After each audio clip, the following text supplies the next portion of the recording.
พร้อมทั้งสร้างเสริมให้เจริญงอกงามยิ่งขึ้นเพราะคุณสมบัติเหล่านี้จะเกื้อหนุนแต่ละคนให้ประสบแต่ความสุขความสำเร็จในชีวิตและกิจการงานได้อย่างแท้จริงพระบรมราโชวาทพระบาทสมเด็จพระเจ้าอยู่หัวในพิธีพระราชทานประกาศนียบัตรทุนและรางวัลของวชิราวุธวิทยาลัยประจำปีการศึกษา 2558 ณ วชิราวุธวิทยาลัยวันที่ 7 กุมภาพันธ์ 2560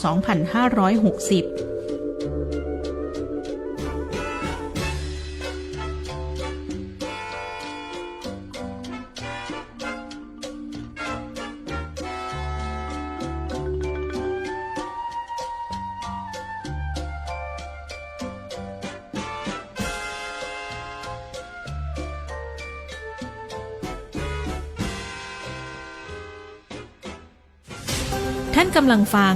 สถานีวิทยุกระจายเสียงแห่งประเทศไทยจังหวัดลำพูนสำนักประชาสัมพันธ์เขต 3 กรมประชาสัมพันธ์ส่งกระจายเสียงในระบบ FM Stereo Multiplex ความถี่ 95 เมกะเฮิรตซ์จากอาคารเลขที่ 113 หมู่ที่ 10 ตำบลบ้านกลางอำเภอเมืองจังหวัดลำพูนส่งกระจายเสียงทุกวันตั้งแต่เวลา 5 นาฬิกาถึง 24 นาฬิกาวิทยุประเทศไทยจังหวัดลำพูนสื่อรัฐพัฒนาประชาชน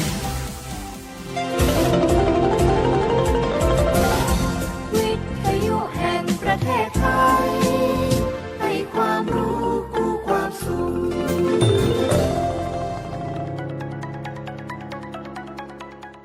ศาสนาสิ่งยึดเหนี่ยวจิตใจของคนในชาติสถาบันชาติศาสนาและพระมหากษัตริย์เป็นสถาบันหลักที่สร้างความมั่นคงความเป็นปึกแผ่นและความเจริญก้าวหน้าให้กับประเทศชาติคือความเป็นอันหนึ่งอันเดียวกันของคนไทยศาสนาคือสิ่งยึดเหนี่ยวจิตใจของคนไทย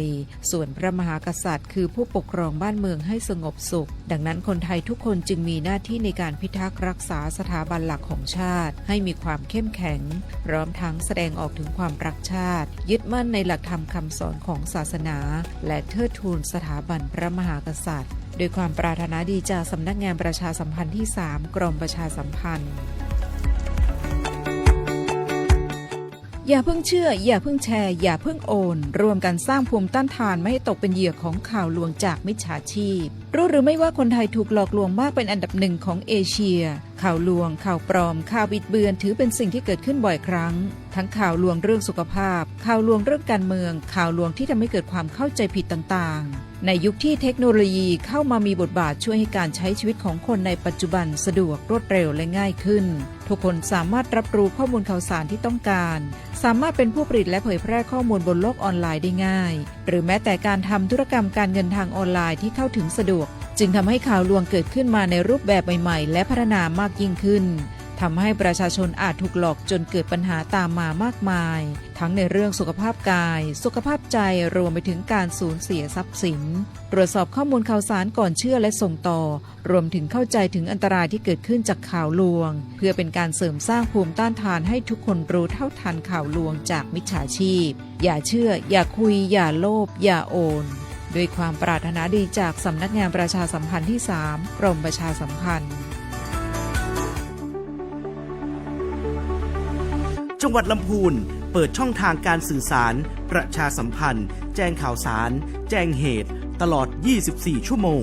สายด่วนศูนย์ดำรงธรรมจังหวัดลำพูนโทร 1567 ระบบทราฟฟี่ฟองดู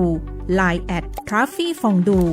และหากประชาชนพบเห็นการมั่วสุมหรือพฤติการที่อาจก่อให้เกิดความไม่สงบสามารถโทรแจ้งได้ที่สายด่วนตำรวจ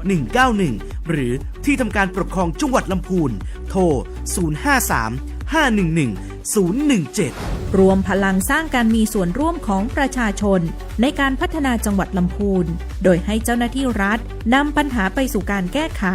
ลำพูนไม่ลำพังรวมพลังเพื่อลำพูน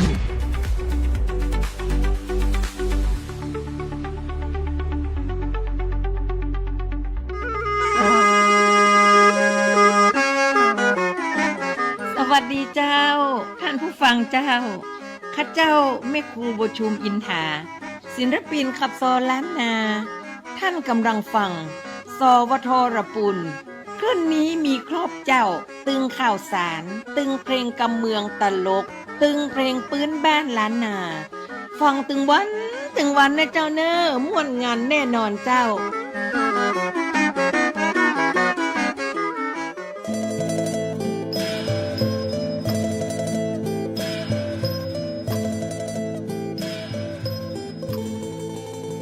ที่นี่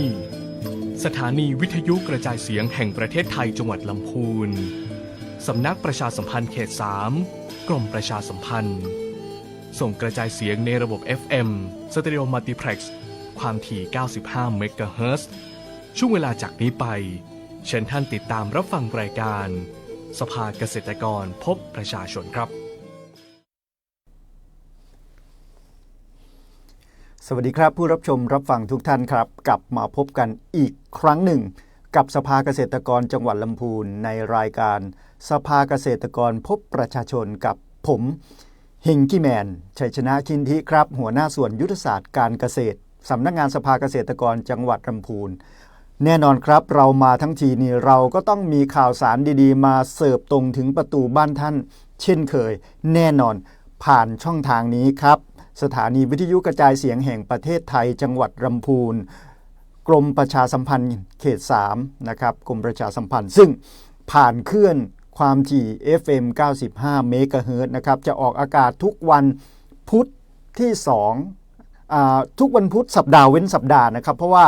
บางเดือนเนี่ยเราก็อาจจะมาพบกันอยู่2ครั้งนะครับแล้วก็บางเดือนนี่ก็อาจจะ3ครั้งขึ้นอยู่กับจังหวะของแต่ละเดือนนั้นนะครับในช่วงเวลา 10 นาฬิกาถึง 11 นาฬิกาโดยประมาณแน่นอนครับวันนี้เนี่ยผมมาเนี่ยก็ต้องมีข่าวสารเตรียมมาหลายเรื่องด้วยกันแต่ว่าเอาขึ้นอยู่กับจังหวะเวลาก็แล้วกันนะครับภายในประมาณสัก1ชั่วโมงที่เราจะพูดคุยกันหลายๆท่านเวลาผมลงไปพื้นที่ก็แล้วแต่หรือว่าเคยเจอกันเนี่ยเขามักจะสอบถามเราว่าสภาเกษตรกรแห่งชาติสภาเกษตรกรจังหวัดเนี่ยมีบทบาทหน้าที่อะไรหรือมันซ้ำกับหน่วยงานอื่นไหมขออนุญาตเรียนอย่างนี้ว่าไม่ซ้ำแน่นอนครับสโคปงานหลักๆของสภาเกษตรกรแห่งชาติเนี่ยคือลักษณะการรวบรวมปัญหาของพี่น้องเกษตรกรตั้งแต่หมู่บ้านตำบลอำเภอนะครับมาเข้ามารวบรวมภายในจังหวัดนะครับว่าพี่น้องเกษตรกรเนี่ยมีปัญหาด้านใดบ้างเอามาพูดเอามาคุยกันนะครับหากปัญหาใดที่สามารถขับเคลื่อนและแก้ไขภายในจังหวัดได้เราก็จะมีหนังสือประสานไปถึงหน่วยงานที่เกี่ยวข้องแต่ถ้าหากสโคปใหญ่กว่านั้นนะครับกระทบกับภาคส่วนหลายๆภาคส่วนพี่น้องเกษตรกรทั่วไปจำนวนมากหรือว่าทั่วทั้งประเทศเนี่ยก็จะเอาเข้าสู่สภาเกษตรกรแห่งชาติเอาไปแล้วทำอะไรต่อ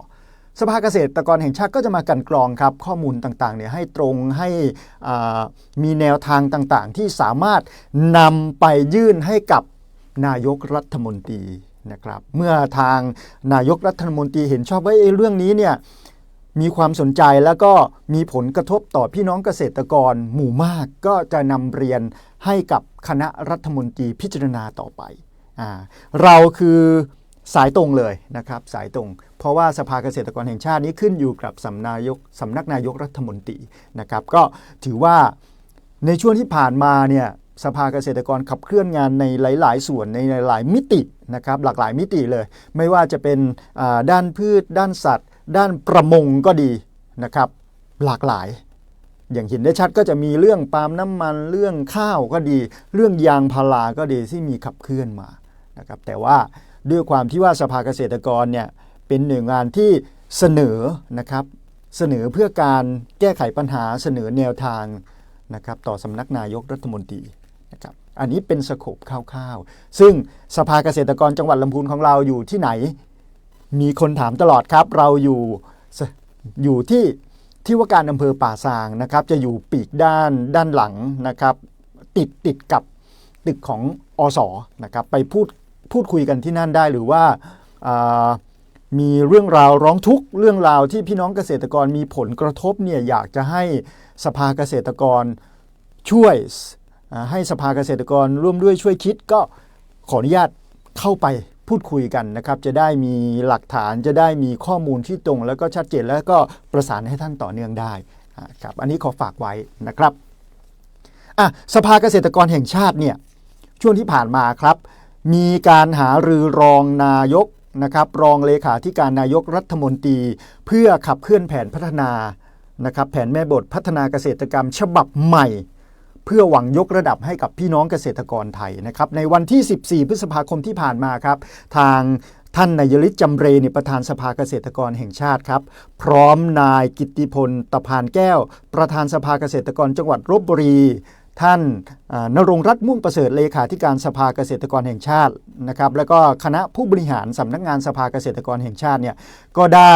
เข้าพบนายสมคิดเชื้อคงรองเลขาธิการนายกรัฐมนตรีฝ่ายการเมืองนะครับที่ทำเนียบรัฐบาล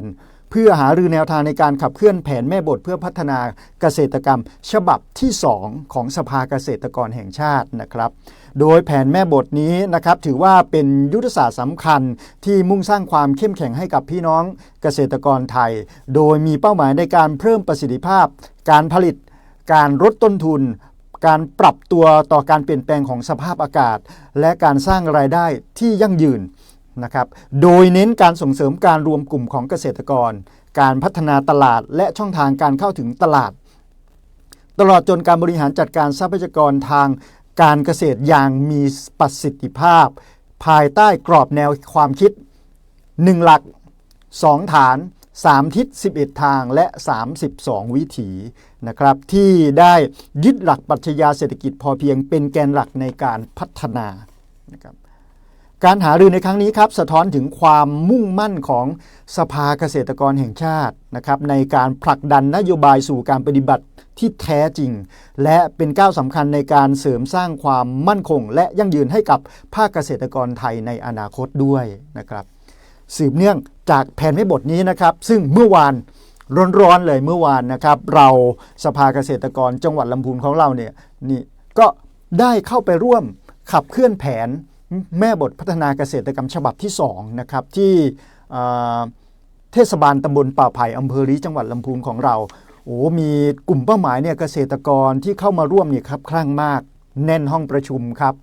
เกษตรกรที่เข้ามาร่วมเนี่ยถือเป็นเกษตรกรต้นแบบครับรวมไปถึงเกษตรกรเครือข่ายสภาเกษตรกรด้วยนะครับที่ได้เข้ามาร่วมมีทั้งสมาชิกสภาเกษตรกรในพื้นที่อำเภอลี้นะครับอำเภอบ้านโฮงแล้วก็อำเภอทุ่งหัวช้าง3อำเภอสายเหนือนะครับสายเหนือนะครับซึ่งเราก็จะมีจัดอีกครั้งหนึ่งในวันที่23ที่จะถึงนี้นะครับอันนี้เป็นสายเหนือเนาะเมื่อสักครู่นี้เป็นสายใต้เนาะทีนี้ในช่วงการจัดเนี่ยก็จะมีทางท่านปลัดเทศบาลนะครับเทศบาลตำบลป่าไผ่ซึ่งท่านตอนนี้ก็ปฏิบัติราชการแทนนายกเทศมนตรีตำบลป่าไผ่อยู่เนี่ยท่านก็ได้มาเป็นประธานในพิธีเปิดให้กับเราในการขับเคลื่อนแผนซึ่งการขับเคลื่อนแผนของเราเนี่ยไม่ใช่ว่าเอามาอธิบายอย่างเดียวนะครับเราได้นำข้อเสนอ4ข้อเสนอที่ผ่านมติสภาแล้วด้วยเนี่ย4เรื่องครับไม่ว่าจะเป็นด้านการแก้ปัญหาเรื่องลำไยตกเกรดทั้งระบบเลยนะครับเรื่องน้ำนมดิบก็ดีเรื่องข้าวอันนี้จะเกี่ยวกับพรบข้าวนะครับรวมไปถึงการแก้ปัญหาภาคอื่นด้วยซึ่งเอามาร้อยเรียงกันนะครับซึ่งให้กับพี่น้องเกษตรกรเนี่ยแสดงความคิดเห็นมีปัญหาอะไรในด้านใดบ้างแล้วก็ท่านอยากให้แก้อย่างไรให้ท่านเขียนเพราะสิ่ง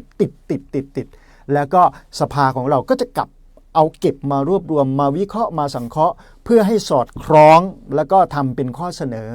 นำเสนอต่อสภาชาติอีกครั้งหนึ่งนะครับอันนี้ก็ถือว่าเป็นบทบาทที่สำคัญเพราะว่า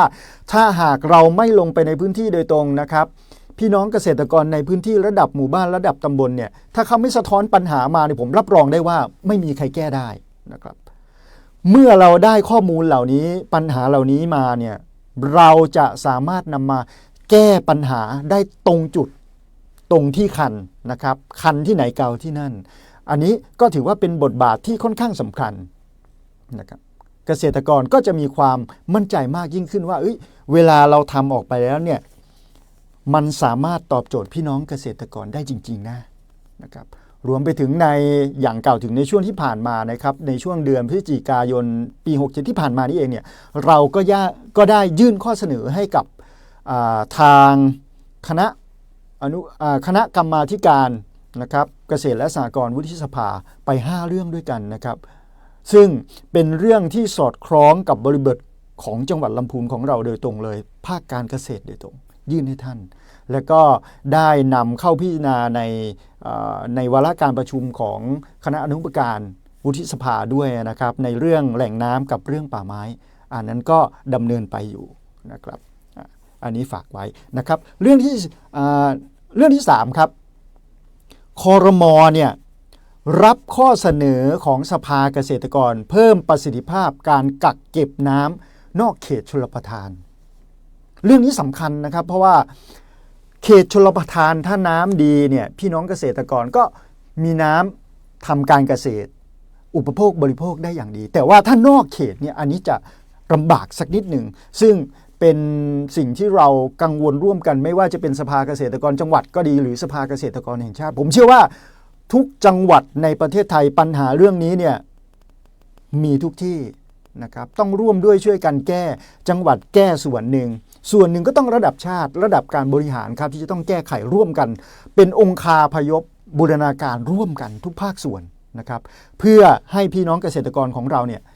อยู่ดีมีสุขมากยิ่งขึ้นทำการเกษตรได้เต็มที่มีน้ำอุปโภคบริโภคได้เต็มที่นะครับ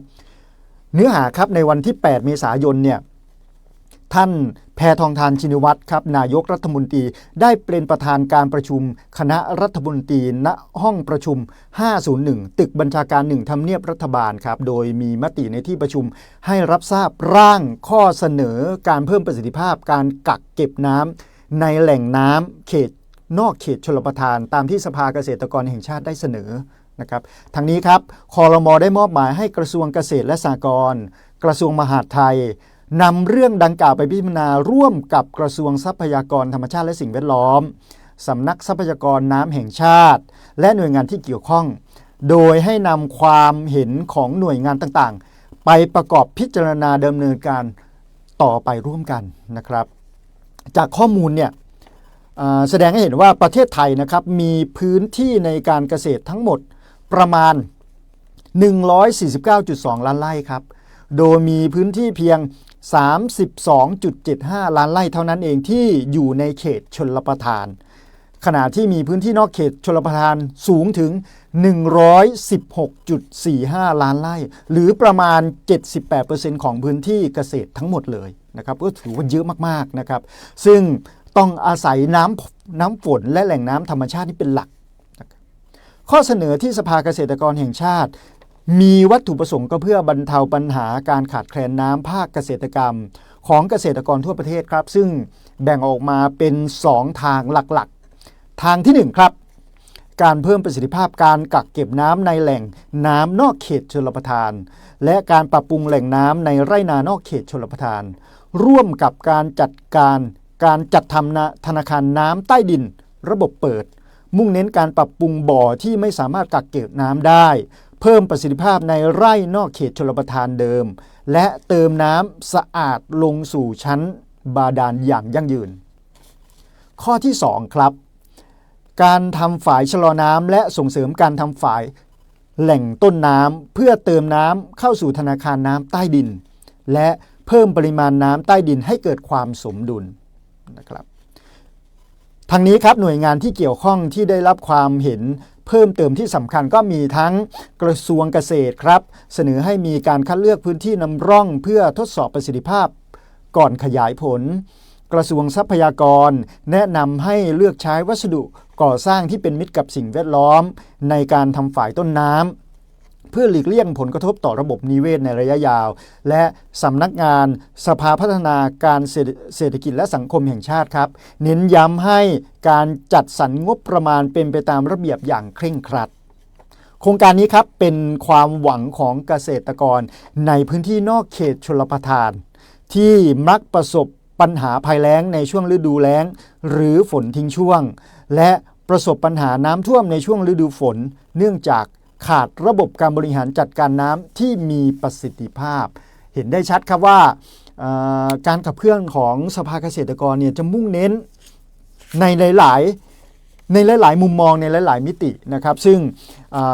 มิตินี้จะเป็นไปเน้นทางที่ชลประทานระบบน้ำที่นอกเขตชลประทานก็ถือว่าเป็นเรื่องที่สำคัญนะครับหากพี่น้องเกษตรกรไทยเราเนี่ยมีระบบน้ำที่สมบูรณ์สามารถใช้น้ำได้อย่างเต็มที่ผมเชื่อว่า การเกษตรของประเทศไทยเราเนี่ยจะมีประสิทธิภาพมากยิ่งขึ้นเลยนะครับเรื่องที่4ครับหลายๆท่านนะครับอาจจะสงสัยบางคนยังไม่เคยรู้เลยวันนี้ผมนำเรื่องนี้มาพูดนะครับก็ถือว่าเป็นเรื่องที่คนไทยจะต้องรู้นะครับโดยเฉพาะพี่น้องเกษตรกรนี่จะต้องรู้เลยนะครับก็คือเรื่องวันพืชมงคลวันพืชมงคลในปี 2568 ที่ผ่านมาเนี่ยเป็นการเปิดคำทำนายพญาแรกนานี่บางคนงงนะครับเด็กรุ่นใหม่เนี่ยจะไม่รู้ด้วยซ้ำวันนี้ผมหยิบเรื่องนี้เอามาถ่ายทอดเอามาประชาสัมพันธ์ให้กับเพื่อนๆพี่น้องเกษตรกรหรือว่าบุคคลทั่วไปได้รับทราบกันโดยเฉพาะน้องๆลูกหลานนะครับเรื่องนี้สำคัญทีเดียววันพืชมงคลหมายถึงนะครับเป็น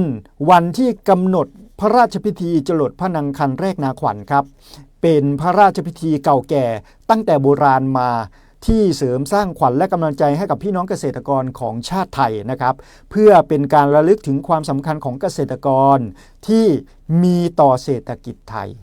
นะครับโดยการจัดพระราชพิธีมงคลจรดพระนางคันแรกนาขวัญนี้มีสืบเนื่องมาตั้งแต่สมัยกรุงศรีอยุธยาตอนปลายครับซึ่งพระราชพิธีนี้จะกระทำในท้องสนามหลวงประกอบด้วย2พระราชพิธีครับคือ1พระราชพิธีพืชมงคลและ2พระราชพิธีจรดพระนางคันแรกนาขวัญมี2พิธีนะครับเดี๋ยวทีนี้เรามาเจาะกันสักนิดหนึ่งพระราชพิธีพืชมงคลครับเป็นพระราชพิธีทางสงฆ์โดยจะประกอบพระราชพิธีในพระอุโบสถวัดพระศรีรัตนศาสดารามในพระบรมมหาราชวังในวันที่8พฤษภาคมในช่วงที่ผ่านมานะครับ8พฤษภาคมปี68นี้เองและถือเป็นวันเกษตรกรด้วยนะถือว่าเป็นวันเกษตรกรด้วยนะครับโดยพระราชพิธีพืชมงคลจะมีการทำขวัญเมล็ดพืชพันธุ์ต่างๆมีอะไรบ้างข้าวเปลือกเจ้าข้าวเปลือกเหนียวข้าวฟ่างข้าวโพดถั่วงาเผือกมันเป็นต้นนะครับซึ่งมีจุดหมายที่จะให้เมล็ดพันธุ์เหล่านั้นเนี่ยปราศจากโรคและให้ความอุดมสมบูรณ์เจริญงอกงามที่ดีนะครับในส่วนที่2พระราชพิธีจรดพระนางคันแรกนาขวัญนะครับหรือวันไถหว่านนั่นเองนะครับอันเป็นพิธีพราหมณ์จะประกอบไปด้วยพระราชพิธีในวันศุกร์พฤษภาคม 2568 ที่ผ่านมาณมณฑลพิธีท้องสนามหลวงครับโดยมีพิธีเริ่มต้นด้วยการไถนาเพื่อหว่านเมล็ดข้าวมีจุดมุ่งหมายที่จะให้เป็นอานัตสัญญาว่าบัดนี้ฤดูแห่งการทำนาและการเพาะปลูกได้เกิดขึ้นได้เริ่มขึ้นแล้วนะครับสำหรับวันพืชมงคลปี 2568 ที่ผ่านมานี้นะครับในพิธีแรกนาขวัญปีนี้พญาแรกนาเสี่ยงทายผ้านุ่งได้ผ้ายาว5คืบส่วนพระโคทั้งสองพระนามนะครับก็คือพระโคพอและพระโคเพียงนะครับก็ได้เลือกกินเพียง3อย่างจากเครื่องเสี่ยงทั้งหมด7เครื่องนะครับนั่นก็คือน้ำหญ้าและก็เหล้านะครับซึ่งคำทำนายเดี๋ยวมาดูคำทำนายกันสักนิดหนึ่งพญาแรกนาเนี่ยเสี่ยงทายผ้าสำหรับนุ่งไปประกอบพิธีจรดพระนางคันแรกนาขวัญเสี่ยงผ้านุ่งปีนี้5คืบครับพยากรณ์ว่าน้ำในปีนี้จะมีปริมาณพอดีข้าวกล้าในนาจะได้ผลบริบูรณ์และพลาหารมังสาหารและอุดมสมบูรณ์ดีนะครับ2ครับพระโคเสี่ยงทายพระโคเสี่ยงทายกินน้ำหญ้าพยากรณ์ว่าน้ำท่าจะบริบูรณ์พอสมควรครับพร้อมด้วยธัญญาหารพลาหารภักษาหารมังสาหารซึ่งก็จะอุดมสมบูรณ์ดีนะครับกินเหล้าล่ะนะครับพยากรณ์ว่าการคมนาคมสะดวกยิ่งขึ้นการค้าขายกับต่างประเทศดีขึ้นทำให้เศรษฐกิจรุ่งเรืองอันนี้คือคำพยากรณ์นะครับแต่ในส่วนของการจัดเตรียมพันธุ์ข้าวพระราชทานและพันธุ์พืชเนี่ยซึ่งจะนำมาใช้ในงานพระราชพิธีนั้นนะครับทางกรมการข้าวก็ได้ขอพระราชทานพระบรมราชาอนุญาตนำพันธุ์ข้าวทรงปลูกในฤดูนาปี 2567 โครงการนาทดลอง ในโครงการสวนพระองค์สวนจิตรลดานะครับมาใช้ในพระราชพิธีด้วยซึ่งพันธุ์ข้าวก็จะมีพันธุ์ข้าวนาสวนนะครับจำนวน5สายพันธุ์ก็จะมีทั้งข้าวดอกมะลิ105กข79กข85กข99นะครับแล้วก็กขจ1ด้วยในส่วนพันธุ์ข้าวเหนียวก็จะมีอยู่2สายพันธุ์ครับก็คือกข6และกข24นะครับเมล็ดพันธุ์ข้าวเปลือกที่นำเข้ามาในพระราชพิธีนี้มีน้ำหนักรวมทั้งสิ้น 4,880 กิโลกรัมและจะจัดเป็นพันธุ์ข้าวทรงปลูกพระราชทานบรรจุในซองพลาสติกเพื่อแจกจ่ายให้กับบรรดาประสบนิกรรับไปเป็นมิ่งขวัญและสิริมงคลในการประกอบอาชีพเกษตรกรรมต่อไปนะครับอันนี้ก็เป็นเรื่องดีๆนะครับซึ่งก็ถือว่าเป็นประเพณีโบราณที่เราสืบเนื่องมาเพื่อเป็นขวัญและกำลังใจให้กับพี่น้องเกษตรกรนะครับเรื่องที่5ครับไวน่าดูเหมือนกันนะครับเรื่องที่5ครับเป็นเรื่องดีๆอีกเรื่องหนึ่งครับก็คือกิจกรรมปลูกป่าต้นไม้เนื่องในวันต้นไม้ประจำปีของชาติพ.ศ. 2568ที่ผ่านมานี่เองนะครับซึ่งวันต้นไม้ประจำปีของชาติเนี่ยได้ถูกกำหนดไว้ในวันวิสาขบูชาของทุกปีนะครับของทุกปีจะมีวันนี้นะครับซึ่งปีนี้ครับตรงกับวันที่11พฤษภาคมที่ผ่านมาซึ่งสภาเกษตรกรจังหวัดลำพูนของเราเนี่ยก็ได้เข้าไปทำกิจกรรมนี้นะครับเราได้เข้าไปทำกิจกรรมนี้ครับโดยมีทางท่านนครนิติประเสริฐครับประธานสภาเกษตรกรจังหวัดลำพูนพร้อมด้วยทางท่านประหยัดมโนพเศร้าท่านชุมพลนันตากาศสมาชิกสภาเกษตรกรอำเภอแม่ทานะครับท่านประสงค์ศรีกรอกท่านสุวิทย์พินเราสมาชิกสภาเกษตรกรเขตอำเภอป่าซางแล้วก็ท่านจักริศชัยทาหัวหน้าสำนักงานสภาเกษตรกรพร้อมกับพนักงานทุกท่านนะครับก็เข้าไปร่วมด้วยช่วยกันปลูกป่าในครั้งนี้นะซึ่งก็ต้องขอบพระคุณศูนย์พ่อพันธุ์กล้าไม้เชียงใหม่นะครับที่ได้เอื้อเฟื้อกล้าพันไม้ให้กับเราโดยวันนั้นนะครับบอกว่าอากาศร้อนแดดจัดมากซึ่งเจ้าหน้าที่ทุกคนนะครับได้เข้าไปเนี่ยก็ปลูกนะครับได้เข้าไปปลูกที่บริเวณวัดนะครับทางขึ้นแล้วก็ไล่ลงมาเรื่อยๆนะครับซึ่งเราปลูกต้นไม้ไปเนี่ยจำนวน80ต้นนะครับประกอบด้วยต้นทองอุไร50ต้นต้นยางนาจำนวน20ต้นแล้วก็ต้นขี้เหล็กบ้านอีก10ต้นนะครับรวมเป็น80ต้นนะครับซึ่ง ก็ถือว่าเป็นความร่วมมือที่ดีนะครับซึ่งผมเชื่อว่าอีกไม่กี่ปีเนี่ยต้นไม้เหล่านี้ก็จะโตนะครับซึ่งจะทำให้วัดพระธาตุทาชมพูบ้านทาชมพูหมู่6ตำบลทาปลาดุกอำเภอแม่ทาของเราเนี่ยก็จะมีต้นไม้เหล่านี้งอกเงยขึ้นมาซึ่งจะอย่างน้อยๆก็เติมเต็มนะครับระบบนิเวศได้มากขึ้นสร้างป่ามากขึ้นรวมไปถึงออกซิเจนคาร์บอนเครดิตที่จะตามมาด้วยอีกทั้งปลูกฝังให้กับพี่น้องเกษตรกรหรือบุคคลทั่วไปเนี่ยเวลาขึ้นไปวัดไปกราบพระธาตุเองก็จะเห็นความร่มรื่นความอากาศสดชื่นแล้วก็จะเกิดความหวงแหนในการปลูกต้นไม้รวมไปถึงการอนุรักษ์ต้นไม้ในธรรมชาติในป่าของเราได้ด้วยนะครับอันนี้ก็เป็นเรื่องที่ดีๆที่เรามาฝากกันแต่ยังไม่หมดนะครับยังไม่หมด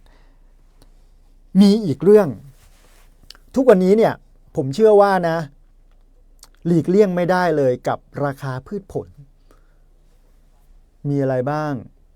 ทุเรียนเงาะมังคุดลำไยมะม่วงส้มโอมะพร้าวหลากหลายมากประเทศไทยนี้ถือว่าเป็นประเทศที่อุดมสมบูรณ์ไปด้วยผลไม้นานาชนิดตามฤดูกาลใช่ไหมครับแต่ที่สำคัญครับในจังหวัดลำพูนของเราเนี่ยก็จะมีมะม่วงมีลำไยที่เป็นหลักของผลผลิตของไม้ผลของเรานะครับดังนั้นเนี่ยวันนี้ก็อาจจะขออนุญาตมากล่าวมาพูดมาคุยเรื่องการตลาดสถานการณ์มะม่วงในปี 2568 ของเราเนี่ยจังหวัดลำพูนของเราเนี่ยเป็นอย่างไรบ้างเนาะมาพูดคุยกันการตลาดมะม่วงของเกษตรกรและผู้ประกอบการสินค้ามะม่วงเนี่ยในพื้นที่นะครับไม่ว่าจะเป็นโซนป่าซางเองก็ดีอำเภอบ้านโฮ่งก็ดีอำเภอเวียงหนองร่องก็ดีหรือ อำเภอลีก็ดีนะครับซึ่งมีอยู่หลายอำเภอด้วยกันในการผลิตนะครับจังหวัดลำพูนของเรามีพื้นที่การเพาะปลูกมะม่วงในปี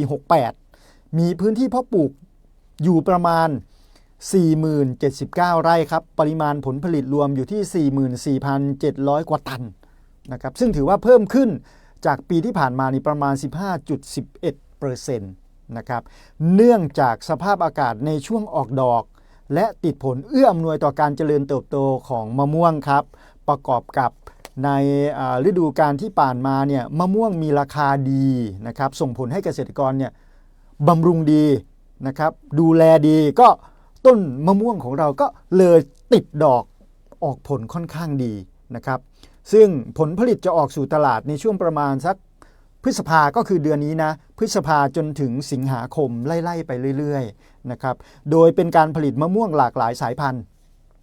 เช่นครับพันธุ์มหาชนกน้ำดอกไม้สีทองจินหวงเขียวมรกตหรือทองดำมันสีวิชัย R2E2 งาช้างแดงแดงจักรพรรดิโชคอนันต์และก็พันธุ์อื่นๆนะครับแล้วก็พันธุ์อื่นๆด้วยขณะนี้เนี่ยผลผลิตที่ออกสู่ตลาดออกมาแล้วนี่ประมาณ12%นะครับซึ่งสถานการณ์ด้านการตลาดมีภาวะการค้าชะลอตัวเนื่องจากผลผลิตมะม่วงออกในหลากหลายพื้นที่ออกสู่ตลาดพร้อมๆกันอาทิไม่ใช่แต่จังหวัดเรานะที่เขาปลูกพิจิตรพิษณุโลกกาฬสินธุ์ตอนนี้ผลผลิตออกสู่ตลาดพร้อมๆกันครับทำให้ปริมาณมะม่วงในตลาดนี่มีมากขึ้นส่งผลต่อคำสั่งซื้อของผู้ค้าหรือโรงงานแปรรูปลดลงไปด้วยนะครับราคาจำหน่ายมะม่วงล่ะเดี๋ยวมาดูกันสักนิดหนึ่งต้องแบ่งเป็น2 อย่างนะครับตลาดส่งออกหรือในห่อนะครับตลาดส่งออกมีอะไรบ้างครับก็คือพันธุ์มะม่วงมหาชนกนะมีทั้งเบอร์1เบอร์2แล้วก็คละเกรดนะตอนนี้ราคาอยู่ค่อนข้างลงมาค่อนข้างเยอะนะครับเบอร์1 8ถึง12 บาทเองต่อกิโลกรัมนะครับเบอร์2ราคา4ถึง7 บาทคละเกรด3 บาทก็ถือว่าน้อยนะครับ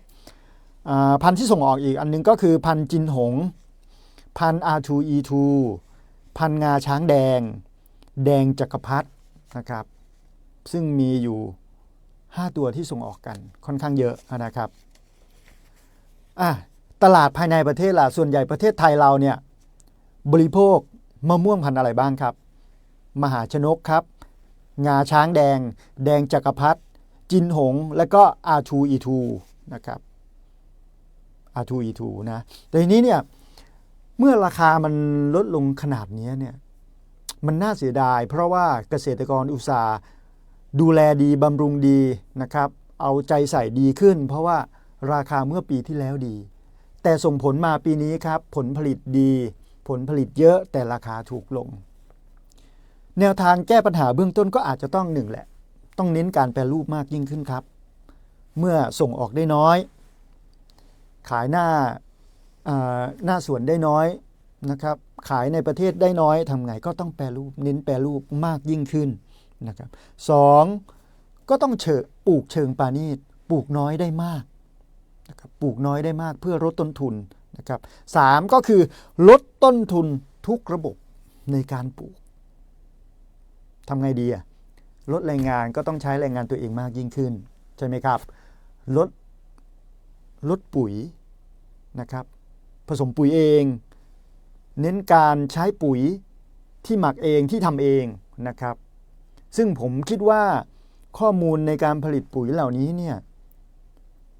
มีการถ่ายทอดจากหน่วยงานที่เกี่ยวข้องอยู่ตลอดอยู่แล้วนะครับเรานำมาใช้นำมาผลิตเองหรืออย่างเช่นใบไม้ใบมะม่วงที่ร่วงหล่นไปแล้วก็เก็บเอามารวมกันไว้ทำปุ๋ยได้ ก็ถือว่าเป็นการลดปุ๋ยอีกระดับหนึ่งนะครับแต่ทั้งนี้ทั้งนั้นเราก็ต้องดูทิศทางการตลาดด้วยอันนี้คือราคามะม่วงนะครับ ขออภัยตัวต่อไปครับเรามาดูลำไยกันลำไยเนี่ยมันเป็นมหากาพย์ของจังหวัดลำพูนเพราะว่าขึ้นมาปุ๊บก็ลำพูนคือลำไยลำไยก็คือลำพูน คำนี้เราได้ยินติดหูกันมาตลอดครับผมเชื่อว่าลำไยปีนี้ก็น่าจะเยอะแน่นอนเพราะว่า ทิศทางมะม่วงก็เยอะ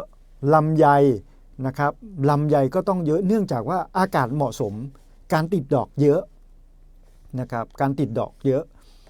ถึงแม้ว่าต้นลำไยเนี่ยจะออกดอกสะพรั่งเต็มต้นเต็มสวนก็ดีนะครับแต่เจ้าของสวนลำไยเนี่ยในโซนตำบลทากาศอำเภอแม่ทาจังหวัดลำพูนของเราเนี่ยก็ได้ให้ข้อมูลส่วนหนึ่งมานะครับว่ากับต้องกังวลหนักเพราะนี่อาจจะเป็นสัญญาณเตือนว่าปัญหาลำไยราคาตกต่ำเนื่องจากผลผลิตล้นตลาดอาจจะหวนกลับมาอีกครั้งหนึ่งก็ได้นะครับอาจจะเป็นเพราะว่าปีที่ผ่านมาครับมีฝนตกและสภาพอากาศหนาวนานกว่าปกตินะครับกระตุ้นให้ต้นลำไยเนี่ยติดดอกดีมากยิ่งขึ้นเช่นเฉพาะในกลุ่มสมาชิกของลำไยแปลงใหญ่อำเภอแม่ทาเนี่ยประมาณ400คนนะครับซึ่งมีสวนลำไยรวมกว่า 4,000 ไร่ปกติจะเน้นผลิตลำไยนอกฤดูแต่สภาพอากาศที่ผิดปกติไปครับทำให้ลำไยนอกฤดูมีปริมาณที่ลดลงและกลับติดดอกตามฤดูกาลเนี่ยมากยิ่งขึ้นมากกว่าเดิมอีกประมาณ 10% ก็ถือว่าเพิ่มขึ้นเยอะนะครับตลาดรายใหญ่ลำไยเนี่ย ไม่ว่าจะเป็นในฤดูหรือนอกฤดูนะครับก็คือประเทศจีนครับที่รับซื้อเยอะแต่เมื่อประมาณ4เดือนที่ผ่านมาครับทางการจีนตรวจเข้มในเรื่องสารเคมีตกค้างเกินมาตรฐานนะครับก็ทำให้มีการปรับเงินผู้ประกอบการส่งลำไยแต่สิ่งที่เกิดขึ้นก็คือเมื่อผู้ประกอบการถูกแบรนด์ผลผลิตที่มีสารเคมีตกค้างเขาก็จะกลับมาเมื่อเขาขาดทุนรอบแรกเนี่ยเขาก็ต้องมาซื้อเราอีกรอบหนึ่งเขาก็จะต้องกดราคาเพื่อเอาไปชดเชยราคาที่เขาเสียไปในฤดูแรกนะครับสำหรับ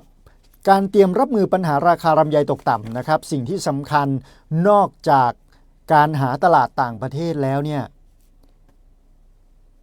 ต่างประเทศเนี่ยเราจะไปเน้นแต่จีนก็ไม่ได้แล้วนะเพราะว่าเราต้องหาต่างประเทศอื่นๆด้วยนะครับก็คือเกษตรกรต้องพัฒนาเรื่องของคุณภาพลำไยก่อนเพราะหากทำลำไยให้มีขนาด AA หรือ A เดียวเนี่ยได้เยอะก็จะส่งผลต่อราคาที่ดีมากขึ้นก็จะทำให้ราคาเป็นอีกราคาหนึ่งนะครับถ้าหากหลุด AA หรือ A ไปแล้วเนี่ยราคาอาจจะเหลือแค่กิโลละบาท2บาทก็ได้ดังนั้นเนี่ยเราก็ต้องเน้นคุณภาพเน้นเชิงประณีตทำยังไงก็ได้ให้ลูกใหญ่นะครับผมเชื่อว่าพี่น้องเกษตรกรบ้านเราเนี่ยมีความรู้ความสามารถความเชี่ยวชาญด้านการผลิตลำไยเนี่ยมากนะครับมีความเชี่ยวชาญอยู่แล้วนะครับแต่ทั้งนี้ทั้งนั้นเนี่ยคือเราไม่ค่อยกำหนดราคาเองได้เราก็เลยเสียเปรียบเสียเปรียบพ่อค้านะครับแต่ทั้งนี้ทั้งนั้นนะในขณะที่ลำไยจากจันทบุรีและระยองในภาคตะวันออกก็ดีนะครับที่ส่งมาเนี่ยเขาไม่ได้ขายเฉพาะที่นั่นเขาก็ขายข้ามเขตบางทีก็ส่วนหนึ่งก็มาขายที่จังหวัดลำพูนของเราด้วยนะครับทำให้ผู้ประกอบการลำไยที่มีสต็อกเก็บลำไยอบแห้งค่อนข้างมากอยู่แล้วเนี่ยก็อาจจะกระทบได้ในส่วนนี้นะครับดังนั้นเนี่ยเราก็ต้องร่วมด้วยช่วยกันแหละครับหน่วยงานต่างๆทุกภาคส่วนก็ไม่ได้นิ่งนอนใจนะครับเอานำเรื่องนี้เนี่ยเข้าไปพูดคุยหารือกันว่าจะมีทิศทางไหนที่จะแก้ให้ได้บ้างหรือว่ามีแนวโน้มอย่างไรซึ่งส่วนหนึ่งครับสภาเกษตรกรเนี่ยก็ทำเป็นข้อเสนอเชิงนโยบายนะครับให้กับสภาเกษตรกรแห่งชาติเพื่อรวบรวมนำไปผลักดันต่ออีกทีหนึ่งนะครับอาจจะมีหลายๆส่วนไม่ใช่ว่าสภาเกษตรกรทำหน่วยงานเดียวนะครับหน่วยงานของกระทรวงเกษตรเองก็ดีนะครับหน่วยงานกรมการค้าก็ดีรวมไปถึงพรรคการเมืองนะครับก็ดีนะครับซึ่งตอนนี้เนี่ยก็เราเห็นได้ชัดเจนว่ามีการขับเคลื่อนพรบลำไยอยู่อันนี้ก็ต้องขอบคุณก็หวังภาวนาไว้ว่าพรบลำไยของเราจะคลอดออกมาแล้วก็เป็นมรรคเป็นผลให้กับพี่น้องเกษตรกรเรานะครับ ขออนุญาตคุยอีกสักเรื่องกันแล้วกันนะครับส่งท้ายสั้นๆเพราะว่าจริงๆเตรียมไว้เยอะนะครับเวลาอาจจะไม่เพียงพอเอาเรื่องนี้เลยร้อนๆนะครับเพราะว่าเห็นพี่น้องเกษตรกรบางท่านมีผลกระทบนะครับเรื่องของโรคแอนแทรกนะครับโรคแอนแทรกเนี่ยเป็นโรคติดเชื้อที่เกิดจากแบคทีเรีย Bacillus anthracis นะครับซึ่งมักพบในดินฝุ่นและสัตว์กินพืชเช่นวัวควายแพะแกะเชื้อชนิดนี้ครับสามารถสร้างสปอร์ที่มีความทนทานสูงอยู่ในสิ่งแวดล้อมได้นานหลายปีหากเป็นเชื้อแบคทีเรียจะตายเมื่อเจอความร้อนจากการปรุงสุกทั่วไปครับแต่ถ้าหากเป็นเชื้อรูปแบบสปอร์จะต้องเจอความร้อน100องศาเซลเซียสขึ้นไปนะครับและต้องผ่านระดับความร้อน100องศาเนี่ยอย่างน้อย10ถึง15นาทีเชื้อถึงจะตายนะครับเชื้อถึงจะตายคนเราติดเชื้อแอนแทรกได้ทางใดบ้าง 1. ครับการสัมผัสสัตว์หรือซากสัตว์ที่ติดเชื้อ 2. การบริโภคเนื้อสัตว์ดิบหรือไม่สุกโดยเฉพาะเนื้อวัวเนื้อควายนะครับที่ปนเปื้อนเชื้อ 3. การสูดหายใจเอาสปอร์ของเชื้อเข้าไป 4. การติดเชื้อผ่านบาดแผลบนผิวหนังจากการสัมผัสสัตว์ที่ติดเชื้อนะครับโรคแอนแทรกอาการเป็นอย่างไรบ้างครับอาการของโรคแอนแทรกเนี่ยจะไม่เหมือนกันในแต่ละกรณีเพราะขึ้นอยู่กับว่าเชื้อเข้าสู่ร่างกายทางไหนบางรายอาจจะเกิดอาการเล็กน้อยครับแต่บางหากปล่อยไว้นะครับก็อาจจะเกิดความรุนแรงถึงขั้นเสียชีวิตเลยก็ได้เดี๋ยวเรามาลองดูกันว่าเป็นอย่างไรบ้างนะครับอาการของโรคแอนแทรกครับ1เลยติดเชื้อผ่านทางผิวหนังเนี่ยมักเกิดจากการสัมผัสสัตว์ที่มีเชื้อหรือเนื้อดิบที่ถูกปนเปื้อนนะครับก็จะมีอาการผื่นแดงเล็กน้อยคล้ายแมลงกัดเกิดตุ่มพองมีน้ำใสแล้วกลายเป็นแผลตรงกลางสีดำนะครับบริเวณโดยรอบอาจจะบวมแดงแต่ไม่เจ็บปวดนะครับอาจมีไข้ต่ำหรือมีการอ่อนเพลียหากได้รับยาปฏิชีวนะตั้งแต่เนิ่นๆโอกาสหายก็จะมีสูงครับ 2. ติดเชื้อผ่านการหายใจพบได้น้อยแต่มีความรุนแรงที่สุดเลยมีอาการอย่างไรเป็นไข้ไอเจ็บคออ่อนเพลีย 2. หายใจติดขัดเจ็บหน้าอกหรือแน่นหน้าอกหากไม่รักษาทันก็อาจจะมีภาวะแทรกซ้อนเช่นภาวะติดเชื้อในกระแสเลือดหรือระบบทางเดินหายใจล้มเหลวนะครับ 3. ติดเชื้อจากการกินมักเกิดหลังจากการรับประทานเนื้อสัตว์ปนเปื้อนเชื้อโดยเฉพาะเนื้อดิบหรือกึ่งสุกมีอาการคือขึ้นไส้อาเจียนปวดท้องนะครับท้องเสียอาจมีเลือดปนนะครับบางรายอาจจะมีไข้และอ่อนเพลียร่วมด้วยเราจะป้องกันโรคแอนแทรกอย่างไรดีครับวิธีการป้องกันนะครับ 1. หลีกเลี่ยงการกินเนื้อดิบหรือสุกไม่ทั่วถึงเช่นลาบดิบซอยจุหรือเนื้อย่างกึ่งสุกซึ่งอาจมีเชื้อแฝงอยู่ด้านในนะครับ 2. สังเกตความผิดปกติของสัตว์เลี้ยงหรือปศุสัตว์ในพื้นที่หากพบสัตว์ตายกระทันหันหรือมีรอยโรคผิดปกติไม่ควรเข้าใกล้หรือแตะต้องเด็ดขาดนะครับ 3. เลือกซื้อเนื้อสัตว์จากแหล่งที่เชื่อถือได้ควรซื้อจากร้านที่ผ่านการตรวจสอบคุณภาพและรับรองจากหน่วยงานที่เกี่ยวข้อง 4. สวมถุงมือหรืออุปกรณ์ป้องกันเมื่อมีความจำเป็นที่จะต้องจัดการกับซากสัตว์โดยเฉพาะในฟาร์มงานชำแหละหรือการกำจัดซากสัตว์และสุดท้ายครับแจ้งเจ้าหน้าที่ทันทีครับเมื่อพบสัตว์ป่วยหรือตายแบบผิดปกติเพื่อตรวจสอบป้องกันการแพร่เชื้อและจำกัดวงการระบาดให้เร็วที่สุดก็ถือว่าวันนี้เต็มอิ่มกันพอสมควรอยู่หลายเรื่อง6เรื่องด้วยกันนะครับก็ฝากพี่น้องเกษตรกรนะครับช่วงนี้อาจจะมีโรคระบาดหรือว่าภาวะการเปลี่ยนแปลงของสภาพอากาศเนี่ยแปรปรวนเดี๋ยวฟ้าฝนตกแดดออกนะครับหรือมีโรคระบาดบ้างก็ดีก็อยากให้พี่น้องของเราพี่น้องเกษตรกรเราดูแลรักษาสุขภาพกันให้เยอะๆครับเราจะได้มีความสุขสามารถทำงานทำการสุขภาพแข็งแรงนะครับเป็นร่มโพล่มไทรให้กับพี่น้องให้กับน้องๆหนูๆลูกหลานได้ต่อไปครับเพื่อนภาคการเกษตรร่วมกันต่อไปนะครับสภาเกษตรกรจะคู่ท่าน ขับเคลื่อนภาคเกษตรกรไปด้วยกันครับมีเกษตรกรมีสภาเกษตรกรจังหวัดลำพูนครับวันนี้ต้องขอบคุณทุกท่านที่รับชมรับฟังร่วมกันวันนี้ขออนุญาตลาไปก่อนแล้วมาพบกัน